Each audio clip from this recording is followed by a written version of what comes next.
अभी सब्सक्राइब करें हमारे YouTube चैनल ईश्वर टीवी को और देखिए वीडियोस सबसे पहले। एक बार स्वामी विवेकानंद ने रामकृष्ण परमहंस जी महाराज से पूछा कि तुमने क्या ईश्वर को देखा है? तुमने क्या परमात्मा को देखा है? और देखा है तो वो कैसा दिखता है?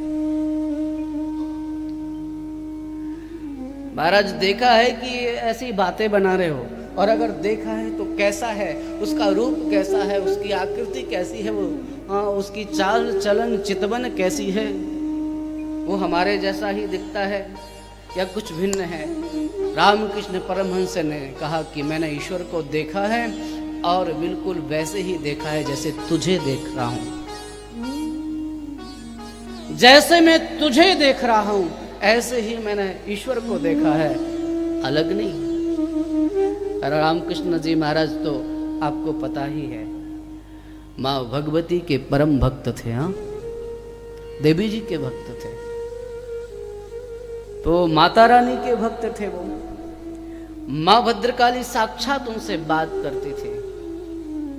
और जब स्वामी विवेकानंद पहली बार उनसे मिलने के लिए गए तो उनसे कहा, दुखी होकर के उनसे कहा कि आप माँ से जाकर के कहो ना कि मुझे भी कुछ दे दे। तो कहा, तुझे क्या चाहिए? माँ जो तू मांगेगा वो देगी, पर तुझे चाहिए क्या?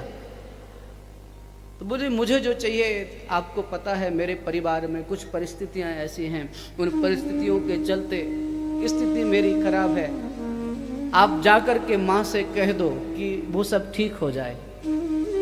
रामकृष्ण परमहंस ने कहा, जा, अगर वो मेरी माँ है तो तेरी माँ है, और मेरी और तेरी तो छोड़, वो पूरे जग की माँ है। अगर वो मेरी सुन सकती है तो तेरी भी सुनेगी।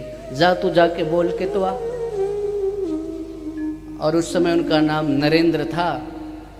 नरेंद्र माँ भद्रकाली का दर्शन करने के लिए गए, और वहाँ जब गए तो सामने जाते हैं तो माँ को देखते हैं और सोचने लग जाते हैं कि क्या मांगूं मैं इनसे, इनसे क्या मांगना चाहिए मुझे। एक बार, दो बार, और तीसरी बार जब माँ के पास गए तो गए थे रोटी कपड़ा मकान मांगने के लिए, और जब माँ के सामने से पहुँचे और पहली बार उनके हृदय से भगवती के लिए प्रार्थना उठी तो नरेंद्र बोले, मुझे भक्ति ज्ञान वैराग्य दे दो माँ, अगर देना है तो।